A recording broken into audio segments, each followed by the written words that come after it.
Are you the friend who's always being asked for health advice? Now imagine turning that passion into a fulfilling career with our Become a Nutrition Coach program. Step into a world where your enthusiasm for wellness becomes the heart of your own thriving business. With me as your professor and guide and coach on our user-friendly digital platform, you can learn from anywhere at your very own pace. It's perfect for your busy life. Envision empowering others to live their healthiest lives, all while growing a career you love. You're not just gaining a certification here, you're joining a community of like-minded professionals ready to support and celebrate with you every step of the way. So what are you waiting for? It's time to nourish your future and help change lives, including your own. Head over to nutritiouslife.com/BNC for a free class and a sneak peek of the program. Your journey to becoming a nutrition coach begins now. Today's episode is a must listen for anyone suffering with an autoimmune disease or anyone who thinks they may be suffering from one. Welcome to the Living a Nutritious Life Podcast. I'm your host, Keri Glassman, and in today's episode, we're talking all about the complex world of autoimmune diseases in women with the one and only Dr. Sara Gottfried. Dr. Gottfried is a physician, a researcher, author, and educator. She graduated from Harvard Medical School and MIT and completed residency at UCSF, but is more likely to prescribe a CGM and personalized nutrition plan than the latest pharmaceutical. Dr. Gottfried is a global keynote speaker and the author of 4 New York Times bestselling books about hormones, nutrition, and health. Her latest book, The Autoimmune Cure, was just recently released, and we talk all about it in the podcast today. You can read Dr. Gottfried's full bio in the show notes. Autoimmune conditions have been rising sharply over the past couple of decades, and Dr. Gottfried brings her extensive knowledge to the conversation today as it relates to why autoimmune diseases have risen, why they take a heavy toll on women, and also why women are so often dismissed in our current healthcare system. We also discuss how not laying a strong foundation for health can drastically affect our immune system later in life. We discuss the significant role of resolving trauma and the promising field of psychedelic-assisted therapy. This is an excellent episode to listen to if you want to empower yourself with knowledge and take control of your health. So let's do this. And remember, as always, please rate, review, and share with a friend if you love this podcast. Welcome to Living a Nutritious Life. I'm Keri Glassman, a celebrity registered dietitian nutritionist. Join me every Tuesday on YouTube and your favorite podcast platforms as I bring in some heavy hitters to share the latest in nutrition and wellness science. We dive deep into food, sleep, stress, relationships, and so much more. Your weekly guide to a happier, healthier, more nutritious life. Hello. I am so beyond excited to have you, Dr. Sara Gottfried, on the podcast. I can't even tell you, I was like a kid in I don't want to say a candy store because I don't want to be in a candy store, but I was like a kid today, just sitting there like counting down. I'm so happy for just to spend this time with you today. Same, Keri. I'm so excited to be with you. And congrats on your new book. Thank you. Yeah, So happy to talk about it. Yeah, I'm so excited. We're going to talk about that. I mean, I have so many questions for you today. I feel like I have to really pick and choose here because I think I could talk to you for hours and hours. And I know that everything that would come out of your mouth is something that our listeners would want to know and learn. So I'm going to have to really pick carefully here. And covering your book is something I definitely want to get into. But let's start with the book. Because you've done so much incredible work over your incredible career. You've written many books. I think you do such an incredible job in the personalized nutrition space. I know you talk about the N of 1 personalized nutrition, and you do such a fantastic job there. I really think you're a pioneer in that. And I'm curious when it comes to, I'll tell everybody the name. I haven't even said the name of the book. So the name of the book, everyone, is The Autoimmune Cure, Healing the Trauma and Other Triggers That Have Turned Your Body Against You. And just side note for a second, by the way, I love the subtitle because I think so many women feel this exact way. I think so many women probably pick up this book and say, yes, my body has turned against me. And I know it's not just for women, but I'm just saying, I think so many, I have this conversation with people all the time, especially as it relates to midlife. I know something else you're an expert in. So, and we're going to talk about all those things, but I just wanted to comment on that I think the subtitle is brilliant because I think that's exactly how people feel. But anyway, the new book, The Autoimmune Cure, why now? Like, how did you decide to write this book right now? My books mostly come from paying a lot of attention to the clients that I'm seeing and what they're struggling with. And when I see something like autoimmunity coming up, I also look to myself to see if this is a problem I'm facing. So about 6 years ago, I ran a autoimmune panel just out of curiosity. I was looking for anti-nuclear antibodies, celiac antibodies, rheumatoid factor, and I came back positive, really high for anti-nuclear antibody. So that's when you're making antibodies against the nucleus of your cells. It's a really core problem. Yeah. And when I saw that, I started to get curious about it. And I found in the literature that there's been a dramatic increase in the rate of anti-nuclear antibody. In fact, I was having a conversation with my friend, Mark Hyman, a few weeks back. He's got this new lab test where he's testing mostly healthy people. He's done 100,000 folks, and he found that 30% of them have anti-nuclear antibodies. So 1 in 3 of our listeners right now has anti-nuclear antibodies. Most of them don't know it. And it's this process of your body turning against yourself that can often fly below the radar. So that's what got me to pay attention to it. And it might seem like, wow, that's so different from hormones and, the usual thing that I talk about. But the truth is, so many of us have this problem. And when you think about the vulnerability of the body, especially in response to toxic stress and trauma, I would say the pine system is really what's most vulnerable, right? So your psychology is the P, your immune system, which can, start to create anti-nuclear antibodies, your nervous system, and then your endocrine system. So your hormones are part of the story, but so is your immune system, your psychology, and your nervous system. So that's what got me to write this book, because I developed a protocol that got me to the point where my antibodies are now negative. So we can talk about some of those parts of the protocol, and it's something that I brought to my patients, including NBA players who have autoimmune disease, executives who've got autoimmune disease, and then midlife women who very commonly have this problem. Right. And I want to talk about the midlife women there. I have a question, though, as you were just talking about the antibodies that were showed in your test that you did 6 years ago, specific to the nucleus of the cell.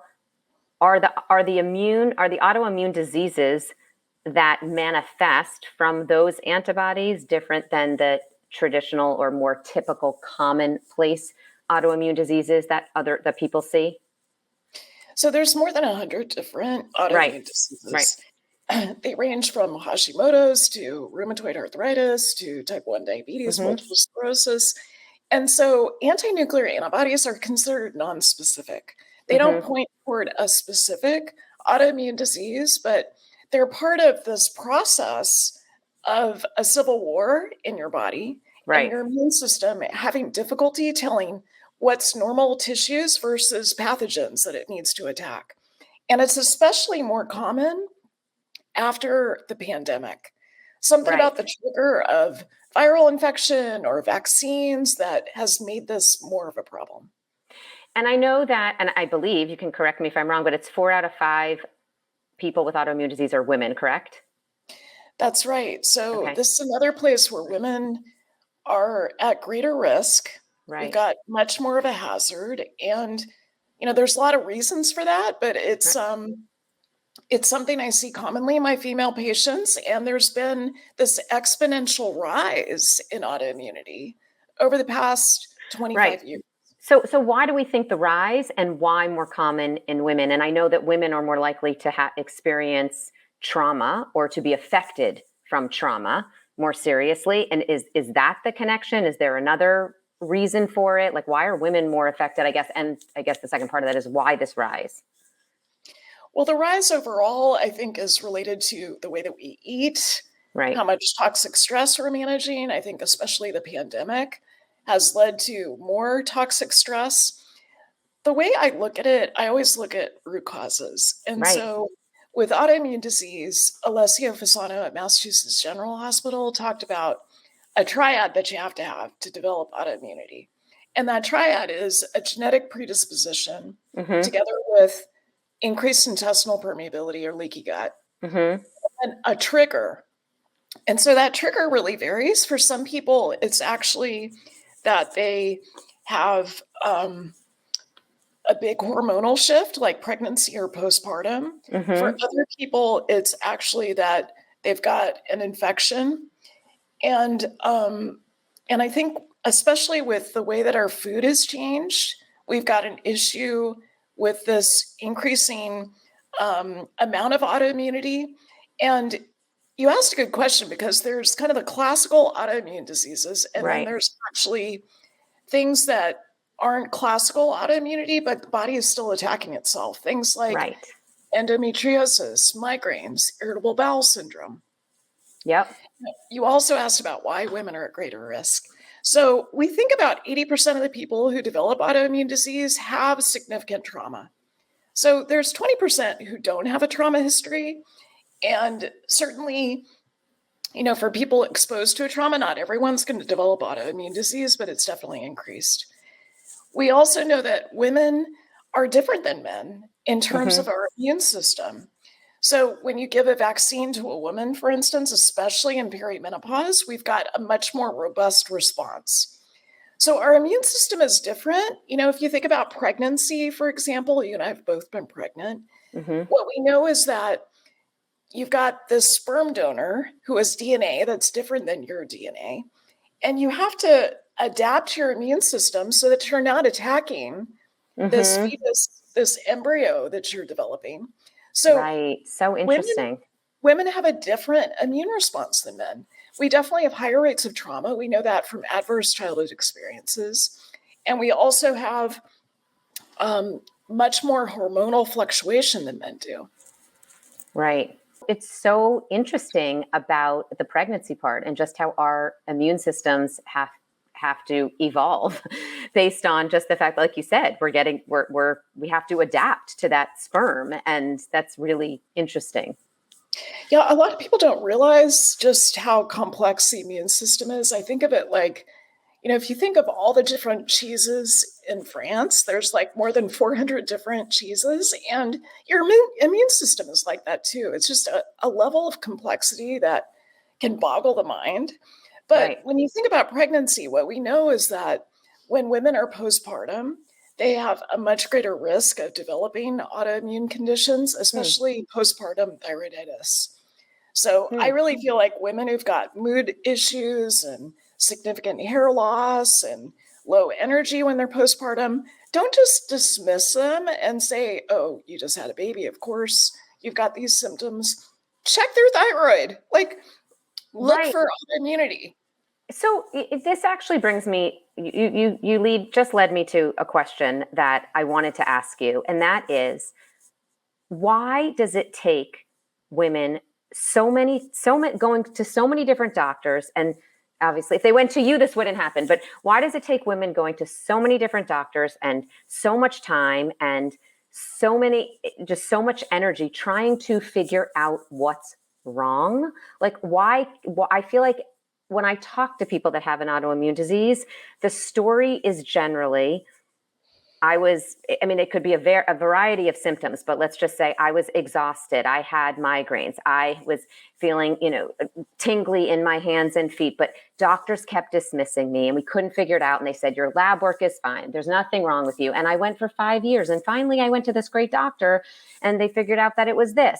But why is that? If they are so common, why is it so difficult to figure out what's going on and why. And I think that's one of the things that's so frustrating for women, because they're feeling, I mean, and we can talk about medical gaslighting and all of that, but I think specifically with autoimmune diseases, I'm sure people listening right now are going to say, yes, that was me. It took me 5 years, or I'm struggling right now. And doctors are just saying there's nothing wrong. My labs are fine. So talk to me about that. Yeah. Well, I have case after case in the book of exactly what you're describing. What happens is that many of the symptoms that women have that are related to autoimmune conditions, things like fatigue, joint aches, depression, anxiety, headaches, there's a way that they just get assumed to be, it's part of being female and it's part of getting older. So the way I would describe this is patriarchy. There's a long history of dismissing women and not taking our concerns seriously, thinking that it's in our head and it's not got a physical basis behind it. And that has to stop. Like I was hearing about this 30 years ago when I went to medical school. It's enough already. Like, we need to take women's concerns seriously, and we need to test, not guess that they're just getting older. Absolutely. Right. And that's another thing. You can feel great as you get older if you take proper care of your body.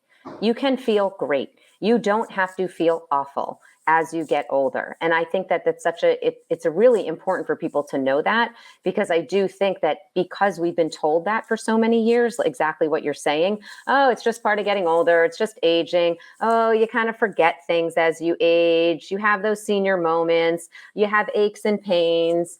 You're moody, you gain weight, like all these things. And it does not have to be that way. So no, it gets normalized, and that's what we have to stop doing. Like, if you've got, as you said, a person who's got autoimmune disease sees about 4 to 6 doctors over about 7 years before they get a correct diagnosis. And that is just ridiculous in this day and age. Like, test the antibodies, look for some of these problems. If you look at the most common autoimmune disease, which is Hashimoto's thyroiditis, the number one cause for low thyroid function, we know that, again, from Mark Hyman's data, 13% of people have antibodies against their thyroid. And the time to intervene is as early in that process as possible, so that you don't wait until disease is established and you have to take a pharmaceutical. So we want to intervene sooner, and we really need to address this gap that exists that's so frustrating for people, women as well as men, where we just assume that it's the aging process or it's part of being female. We can't normalize that anymore. Absolutely. Okay, so a bunch of questions for you here, all related to this. I want to get to your protocol, but before we get to your protocol, which also you got to buy the book here too, because you want to get the whole protocol, but I do want you to touch on the protocol. But before we even get to that, let's say you're someone out there thinking, I'm just not feeling right, whether it's midlife or you're in your 20s, you're not feeling right. What are some of those symptoms that someone might be feeling? Because I really do. I'm sure there are people listening here thinking, like, I'm not feeling right. Should I go to the doctor, and what test should I ask for? So what are those symptoms that if you have them, that you should go to the doctor and get tested for these antibodies? And what exactly should you ask your doctor for? Because I think sometimes people go to the doctor and they say, oh, you just have headaches. It looks fine. We'll do this lab work for you. And people don't know exactly what to ask for. So what are the symptoms, and what lab work should they ask for specifically? I want to take a moment to tell you about our podcast sponsor, which I'm a super fan of. In today's fast-paced, go world, it's so easy to get overwhelmed and lose focus, especially when you're trying to accomplish critical tasks that require a sharp mind. If you're looking for a way to support your brain health and stay on top of your game, if you know me at all, you know I'm always looking to do that. Well, then you want to know about Cognizant citicoline. This nutrient helps support brain function, and it plays a vital role in nourishing and protecting brain cells. Cognizant citicoline can help support focus, memory, and attention, promote cognitive performance, and support overall brain health. It's also known for its ability to support brain energy and is backed by numerous studies that show its effectiveness. Whether you're a student, a busy professional, a multitasking parent, or anyone looking to optimize mental clarity and sharpness. Adding Cognizant citicoline to your daily routine can help you achieve those goals and support your brain for the future. It can be found in many different products, including chewables, gummies, beverages, and even cold brew coffee. Visit Cognizant.com for exactly where to find this ingredient, and don't forget to look for Cognizant on the label. What are the symptoms and what lab work should they ask for specifically? Even though there's a triad, the genetic predisposition, the leaky gut, the trigger, for all autoimmune diseases, the symptoms depend on which organ system is being affected. So if we take the most common autoimmune disease, I'm telling you like the most common things that people might be feeling that maybe they should go and investigate. Of course. So if we take Hashimoto's as an example, what you're looking for there is fatigue, weight gain, on the order of 10 to 20 pounds, feeling like you've got some hair loss, not just head hair, but also the outer third of your eyebrows. You can see mine are somewhat thin, loss of eyelashes, mood changes, depression, feeling like you're pushing a rock up the hill, feeling like the aging process is more accelerated, cold hands, cold feet, sometimes tingling in your hands and feet. So those are some of the symptoms that we look for with thyroid not working properly, with hypothyroidism and Hashimoto's. With Hashimoto's, because you're attacking the thyroid, sometimes you can get a flare of more hyperthyroid symptoms before you get a burnout phase where your thyroid's not working as well. So that's Hashimoto's. And what you want to ask for there is a full thyroid panel where you're looking at TSH, free T3, free T4, maybe reverse T3. You want to look at thyroid antibodies, anti-thyroglobulin and thyroid peroxidase. And so measuring those is a pretty simple test. I also like to look, if we look more globally at autoimmune disease, I recommend a basic panel looking for inflammation. So things like a high sensitivity C-reactive protein, a CBC with a differential, because your neutrophil to lymphocyte ratio can indicate how much inflammation you have. You want that ratio to be less than 1. So those are some of the things that I recommend testing. And I talk about the more advanced biomarkers in the book. Right. Perfect. Great. Because I just think that there's probably people out there like listening, thinking, yeah, I just feel kind of crappy. Wow, why have I always been tired? Or why have I always had this issue? And I know there are, again, like you said, over 100 different autoimmune diseases, but there are just a lot of people walking around not feeling great. And they've kind of and they get so used to it too. They get used to it. And sometimes, by the way, I like to remind people that sometimes it doesn't mean that you have something like an autoimmune disease. Sometimes it just means that you need to eat healthier and get some better sleep. It's not always the case, but there are, unfortunately, so many people walking around not getting the proper care they need because they are being sort of written off like, oh, no, your lab work's fine. Oh, you're fine. Or you're just getting older, like you said. Okay, so. Well, that's right. I mean, the other thing, Keri, is that 80% of women have hormone imbalances at some point in their lives.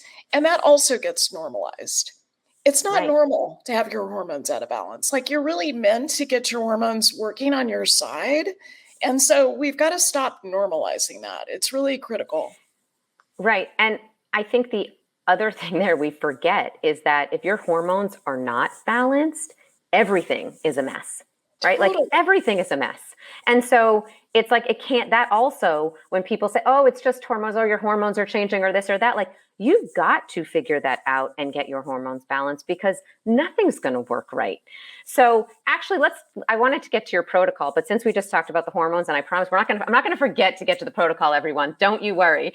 But let's talk about specifically autoimmune disease and how it relates specifically we already touched on it a little bit, but how it relates specifically to perimenopause and menopause, because I think that there's just so much going on there. And I think a lot of people know perimenopause and menopause and the link to brain health, but also the link to autoimmune disease. I don't think people are as familiar with.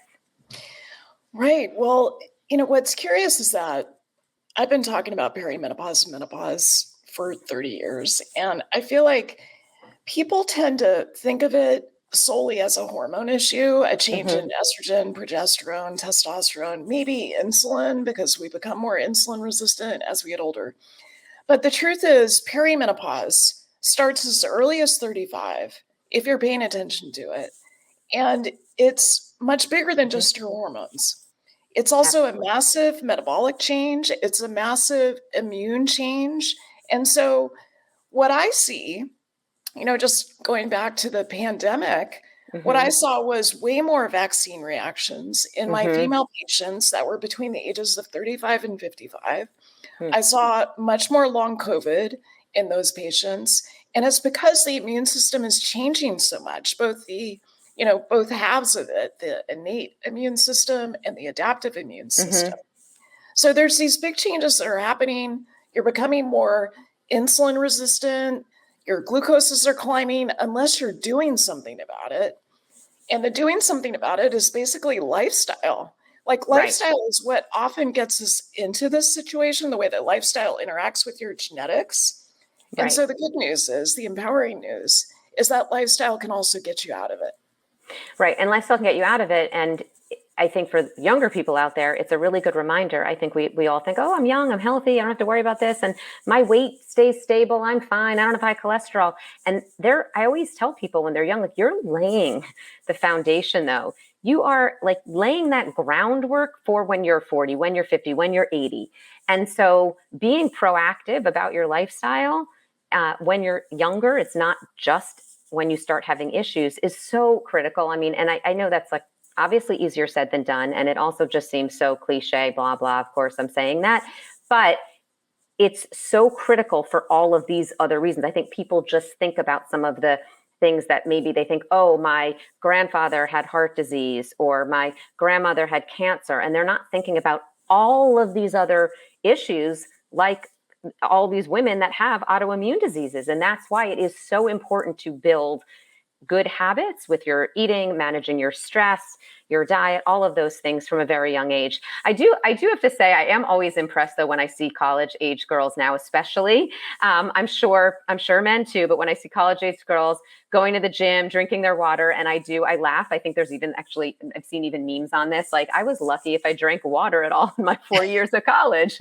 right? Like some of these people are more aware. It's definitely good that it's more aware, but it's important to know that being proactive is really going to help you in the future.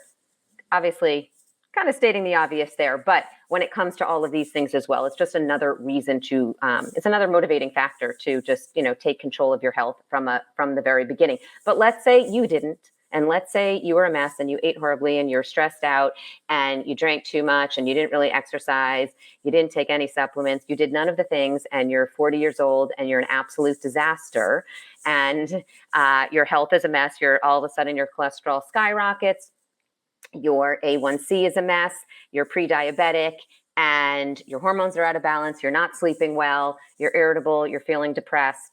All of those things, you find out you do have these antibodies.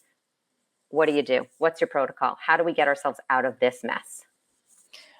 I feel like you just read my bio. So I didn't actually. I really didn't. I swear I'm not reading a bio, friends. I'm just stating what I think, like a lot of people, right? No, a lot of people know. But I think, you know what? I mean, I think that this is common, right? It's really common. And, there's this assumption, I think, when you're in your 20s, certainly I had this assumption that you don't have to worry about these things until menopause, which feels like, okay, that's in your 50s. That's a cliff I'll fall off of a few decades from now. I don't have to worry about it. But the truth is, yeah, you've got to lay the foundation as early as possible. And it's never too late. So what do? Well, the first thing you start with is food. And I feel like you're the expert here. So when it comes to food, we know that certain foods really trigger the immune system. The most common ones are gluten and dairy, but also once you have autoimmunity, nightshades, even healthy foods like nuts and seeds can be triggering the immune system and you might be developing food reactions. And about 70% of your immune system, as you well know, is in your gut. So that's the place where the immune system is getting triggered. Mm-hmm. So the first thing that I do is I put people on an elimination diet. It's free, but you've got to do it properly. What I see with a lot of people is that they do an elimination diet on their own. And they don't really do it. Yeah. They don't really do it. And so they do it like 80% or 90%. And then they start to add food back and they like have pizza and they get the gluten and the dairy and the tomatoes, the nightshades. And so you've got to be really careful about how you design it. And then you got to address the leaky gut. So an elimination diet helps with that. And so do supplements like L-glutamine. You want to reduce your exposure to toxins like glyphosate, which causes leaky gut. And then you want to start thinking about embodiment practices, especially if you've got that trauma history like I do. And you want to be doing the things, I need to do yoga and meditation every day to manage my cortisol levels, my stress levels. I'm just kind of a high cortisol junkie. Yeah. And I was a flatliner. I had it just last year when I did I was just flatlined with my cortisol. So, well, the flat line is actually associated with the most autoimmune disease. So we've got to especially pay attention to that. I don't mean to, scare, but the flat line is kind of a later part of the process. Usually you go through a period of high cortisol and then you've got a burnout phase, which is the low cortisol or flat line. So we've got to address that. Yeah. And then there are we'll save all my personal questions for later. I won't bore you listeners with my own personal stuff here, but let's go back to the protocol. Yeah. And then immune modulators. So a lot of folks, they know that they should keep their vitamin D level between 60 and 90, which is what I do with my clients, but they don't realize you cannot heal leaky gut unless your vitamin D is in that range. Curcumin, low-dose naltrexone. If you've got Hashimoto's, we've got 4 randomized trials now showing that black cumin at culinary doses is very effective for reducing autoimmunity in Hashimoto's. And then psychedelic-assisted therapy is a really potent immune modulator. We think about it for trauma. We think about it for post-traumatic stress disorder, treatment-resistant depression, end-of-life care. But the truth is, it really modifies that trauma signature that could be triggering your immune system. Yeah, it's so fascinating. And I love that you brought that up in the book, because I think that so many people think of that as, again, is just something. Well, some people, first of all, haven't even heard of it. Some people maybe have heard of it, but they really think it's really for people that have gone through some massive traumatic experience, and they really need to address that directly. But most people I don't think realize is that everyone's experienced a certain amount of trauma. And like you said, there's different things that are going to trigger you to have an autoimmune disease. So that what you think of as something that wasn't even so traumatic, it may have been more traumatic to you, and it may be enough to have triggered something, right? And so I'm glad you brought that up as an option, because I also think that just that people aren't being that proactive. They're not looking at healing their trauma in these, I think, more out of the box ways, and especially connecting the dots to their other health issues going on, like autoimmune disease. And I think that also is empowering. It's giving people hope, and it's giving people tools, and it's giving people things to take action on. That's right. I think that people tend to associate trauma with the big T trauma, like surviving 9/11 or going through the Holocaust or, a near fatal car accident. But what matters is your perception, not so much what happened to you, your perception and how much it impacted you. And we tend to associate trauma with post-traumatic stress disorder, depression, anxiety, attention deficit disorder, obsessive compulsive disorder, disordered eating. But the truth is, there are these physical effects that we really want to be paying attention to. And you're right. I think it's super empowering, this idea that you're not stuck with your trauma signature. There's so much that you can do now. And, the old gold standard for trauma was talk therapy. And one of the 3 selective serotonin reuptake inhibitors that's FDA approved for PTSD. But those barely work. They've got about a 30% efficacy. When you look at psychedelic assisted therapy and other healing states of consciousness, the MDMA assisted therapy for PTSD, for instance, has an efficacy that's somewhere between 67 and 71%. So more than Incredible. double as effective as talk therapy and SSRIs. Yeah, it's really incredible when you think about it like that. And then you also don't need to be on an SSRI for the rest of your life. That's Right? right. And all Which, the I other mean, symptoms that causes, exactly. like Right. low libido and difficulty with orgasm. Like, we don't want that. Yeah, absolutely. So when someone comes in and you go through and you do all the lab work and you do all the tests and you put them on protocol, like what is your ultimate goal for that person? Obviously we want them to be healthy, but like what are actually some of those markers that you look for that you say, wow, like you're in an amazing place now? So I'm looking for remission. I'm looking for a cure. And there are some autoimmune diseases where it's too far in the direction of, like type 1 diabetes, where the pancreas can't get regenerated. And so Right. it's hard to, get into remission. But I can tell you with Hashimoto's, I see this all the time, that people are able to reduce their antibodies against their thyroid. They're able to improve function. They may even be able to lower their doses of some of the medications that they're taking for their thyroid. It requires a multi-pronged approach. Right. But I really feel like we can do so much more than what conventional medicine is telling us. I had a case in the book of a woman who was a yoga studio owner and a yoga teacher who was in her early 40s. And she had this terrible event where she found out that her husband was having an affair with her best friend. Yeah.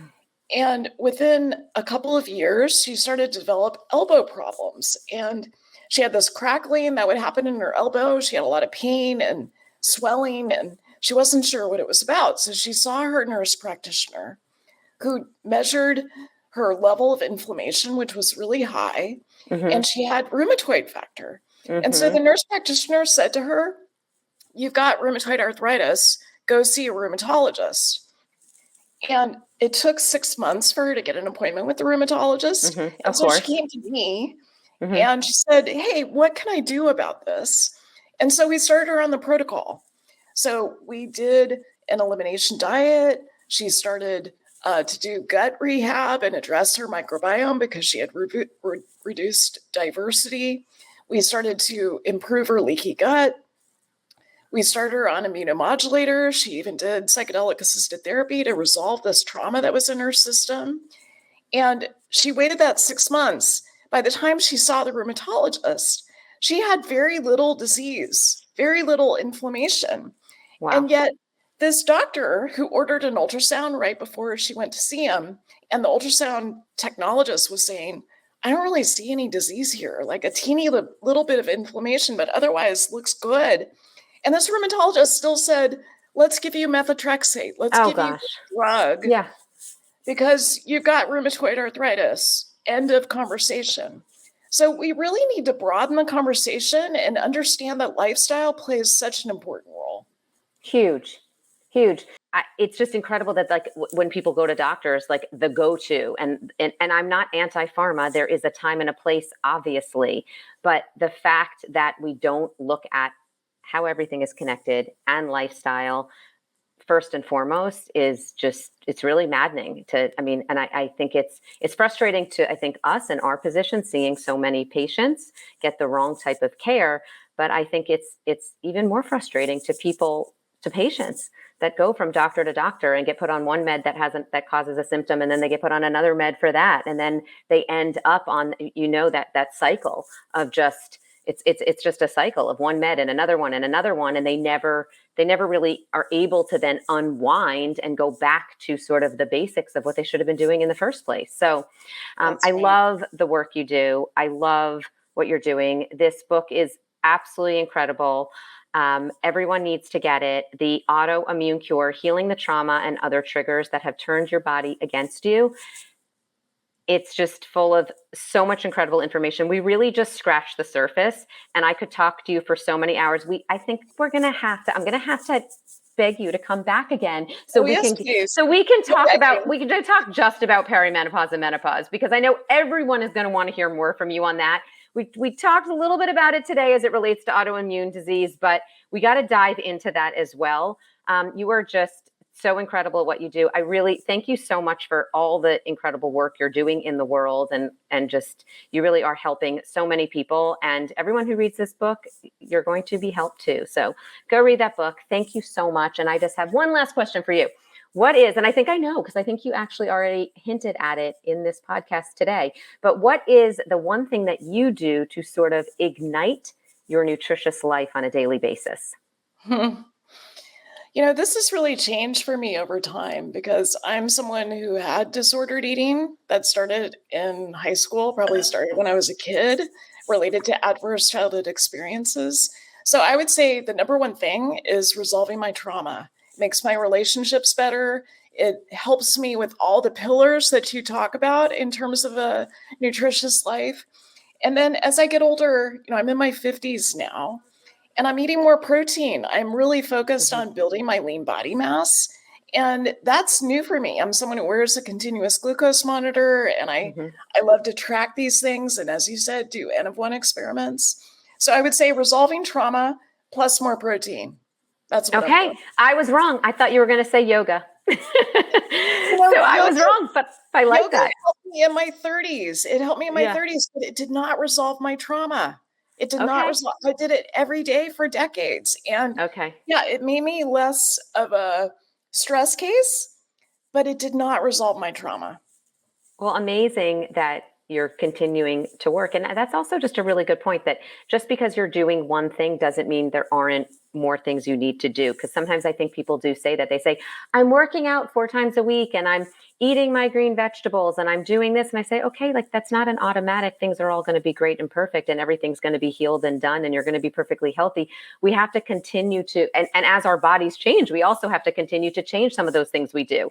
And so I love that, like, this is what you do for a living, and that worked and did certain things for you, but it wasn't everything. So you continue to evolve and think, like, what else do I need to do? And where else do I need to put work in my lifestyle to reap the rewards that I want?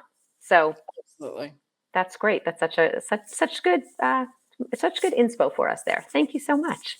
Of course. Thank you so much. And everyone, again, go get this amazing book. Thank you so much for being here with us today. Thanks, Keri.